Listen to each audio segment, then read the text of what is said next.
Módulo 9. Primeros socorros básicos. El objetivo de este módulo es realizar una introducción a los primeros socorros básicos con RCP-IDEA para que todos tengan una noción mínima sobre cómo actuar ante un incidente. Esto no habilita realizar las maniobras que se verán en las presentaciones, sino que pretende unificar criterios y sentar las bases para futuras capacitaciones. Para una correcta implementación de las técnicas y maniobras, es necesario realizar cursos presenciales con prácticas reales dictados por instructores acreditados. Los primeros socorros son responsabilidad de todos los miembros de una sociedad, y principalmente de los combatientes de incendios forestales, quienes no solo deben velar por la seguridad de sus compañeros, sino también de la de todos los visitantes de las áreas protegidas. ¿Qué son los primeros socorros? Los primeros socorros son los cuidados inmediatos que se brindan a una persona que resulta herida o enferma súbitamente. Ante una situación de emergencia, los primeros socorros son técnicas que, aplicadas adecuadamente, apuntan siempre a reducir al mínimo el impacto del acontecimiento sobre el estado de salud de la víctima. ¿Por qué es importante aprender primeros socorros? La importancia de aprender primeros socorros radica en que la mayoría de las personas se verán envueltas alguna vez en situaciones donde necesiten utilizarlos para otras personas e incluso para ellas mismas. Los primeros socorros bien aplicados hacen la diferencia entre una recuperación rápida y una internación prolongada, o entre una discapacidad temporal y una permanente. Pero en los casos más graves, los primeros socorros podrán hacer la diferencia entre la vida y la muerte de la víctima. Aprendiendo primeros socorros, usted hace la diferencia. Botiquín de primeros socorros. El botiquín de primeros socorros es un elemento necesario para los socorristas. No existen botiquines que sirvan para todas las actividades o para todas las situaciones. El socorrista deberá planificar el equipamiento que irá dentro del botiquín, siendo sus componentes básicos la tijera con punta roma, libreta, virome, guantes descartables, antiparras, barbijos, iodopovidona, gasas estériles, vendas, tela adhesiva, alguna medicación tipo crema para quemaduras y otro solo para uso personal. Recuerde que no se puede administrar medicación sin consulta médica. La persona que presencia una emergencia es un nexo vital entre el Servicio de Emergencias Médicas, SEM, y la víctima. La atención de la víctima es efectiva solo si se inicia de inmediato, e idealmente lo inicia la persona que presencia en la emergencia o los primeros socorristas con entrenamiento que se presenten. Las probabilidades de la víctima de sobrevivir mejoran mucho si se comienza con las maniobras básicas para socorrerla en el momento exacto en que ocurre el hecho.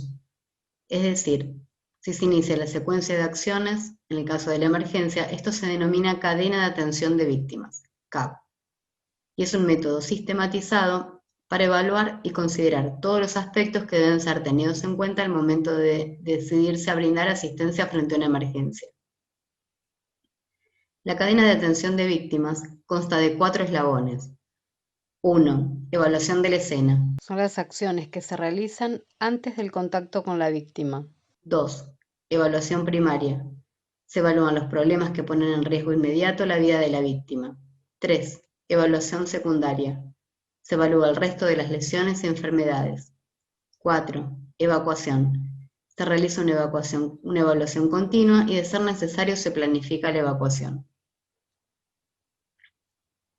En cualquier situación de emergencia, siempre el primer paso es evaluar la escena, incluso antes de entrar en contacto con la víctima. La escena de una emergencia puede brindarle mucha información. Hay 4 elementos importantes que usted deberá evaluar. 1. Seguridad. Si la escena es insegura, intente asegurarla. Es posible que tenga que retirar a la víctima de la zona de riesgo si no puede asegurar la escena. Evite correr riesgos innecesarios. Usted no podrá ayudar a nadie si se convierte en otra víctima. Hay que reducir el riesgo de contagio por enfermedades transmisibles por sangre y aire. Utilice siempre guantes de nitrilo, látex o vinilo, protección ocular, barbijo para evitar transmisión de enfermedades por vía aérea. 2. Mecanismo de daño. ¿Qué sucedió? Durante los primeros minutos, intente determinar la causa de las lesiones con toda la información que capte de la escena. El mecanismo de una lesión puede ayudarle a determinar los daños o sospechar lesiones ocultas. Traumatismo. Es el daño físico que sufre una víctima debido a una caída, golpe o contusión. Esto le permitirá determinar la posibilidad de extensión de las lesiones. Enfermedad medioambiental. Son resultado de la exposición al medio ambiente, por ejemplo, hipotermia, golpe de calor, deshidratación, alergias, etc. Enfermedad súbita. La persona se descompensa sin causa aparente, por ejemplo una crisis diabética, infarto, accidente cardiovascular, desmayos, etc. 3. Números. Identifique cuántas personas heridas hay. Tal vez haya más de una, busque más. Tenga en cuenta la cantidad de víctimas posibles y de recursos materiales y humanos con los que cuenta. 4. Impresión general del estado de la víctima. Una vez verificadas la seguridad de la escena y definido el mecanismo de daño y el número de víctimas, se debe formar una impresión general de la víctima, incluso antes de entrar en contacto con ella.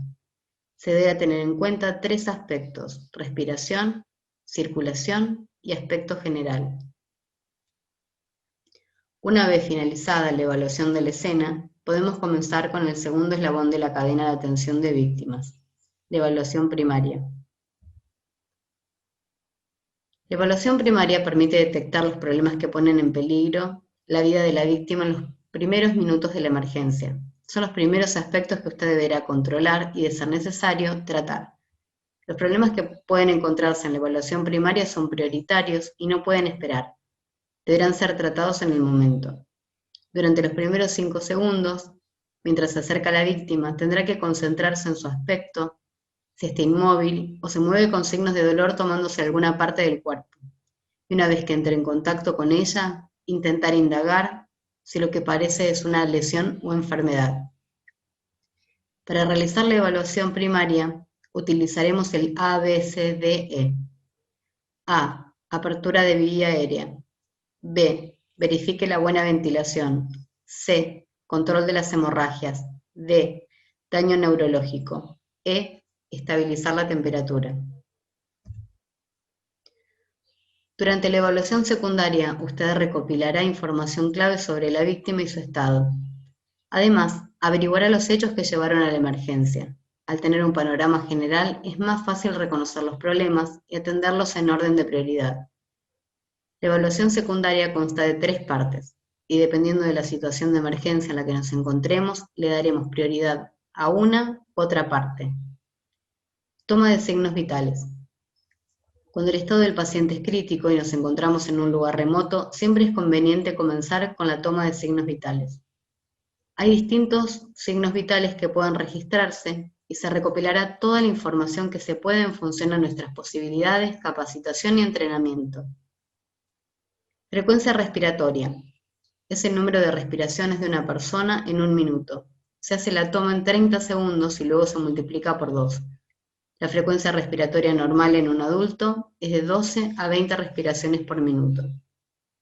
Frecuencia cardíaca. Es el número de latidos del corazón de una persona en un minuto. Para calcularlo rápidamente, cuente el pulso durante 15 segundos y multiplíquelo por 4 para determinar la frecuencia en un minuto. La frecuencia cardíaca normal en un adulto es de 60 a 120 latidos por minuto. Pupilas. Las formas de las pupilas y cómo reaccionan a la luz pueden indicar cómo se está comportando el sistema nervioso central. Las pupilas deben ser de igual tamaño y redondas, y deben reaccionar contrayéndose cuando se exponen a la luz. La manera de evaluar la contracción pupilar es estimular un ojo con luz natural o artificial, por ejemplo una linterna.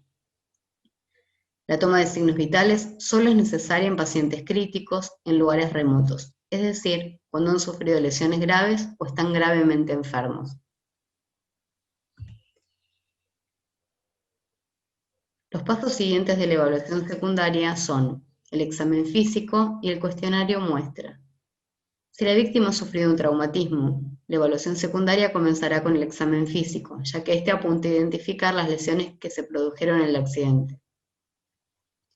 Realice un rápido examen físico y, si es posible, anote todo lo que encuentre en una hoja o en una planilla que pueda guardar en su botiquín. Y haga una lista de problemas desde el más grave hasta el más leve. De esta manera podrá establecer un orden de prioridades. El examen físico se realiza desde la cabeza hasta los pies y debe ser lo más detallado posible.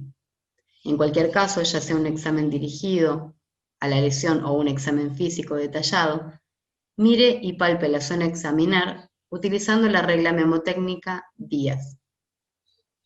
D. Deformidades. Busque deformidades o angulaciones y pregunte a la persona desde hace cuánto tiempo tiene ese problema. I. Inflamación. Recuerde que cuando hay lesión existirá un proceso inflamatorio. A. Heridas abiertas. Busca roturas en la piel en todo el cuerpo. Recuerde que todas las partes del cuerpo pueden estar lesionadas con heridas abiertas. S. Sensibilidad al tacto. Palpe la parte del cuerpo a examinar y busque un aumento de dolor o falta de sensibilidad a la palpación. Si la víctima ha enfermado súbitamente, el primer paso es la evaluación secundaria será el cuestionario muestra, ya que este interrogatorio apunta a identificar qué enfermedades o problemas médicos de la persona son relevantes para un primer socorro. M. Medicación. ¿Está tomando medicación? ¿La tomó? ¿En qué dosis y frecuencia la tiene que tomar? ¿Tiene medicación para la crisis? U. Última ingesta oral. ¿Qué fue lo último que comió o tomó? ¿Hace cuánto tiempo? Recuerde preguntar si es necesario por la ingesta de drogas o de alcohol. E. Eventos que llevaron a la lesión o enfermedad. Pide a la persona que le relate los hechos que le llevaron a la lesión o enfermedad lo más detalladamente posible. Intente verificar si la persona perdió el conocimiento en algún momento del episodio. S. Síntomas. ¿Qué le duele? ¿Dónde le duele? ¿Cómo es el dolor? ¿Hace cuánto tiempo le viene doliendo? ¿Es un dolor constante o intermitente? T. Trastornos médicos. Historial médico. ¿Esto le pasa frecuentemente? ¿Tiene alguna enfermedad física? R. Respuesta al medio.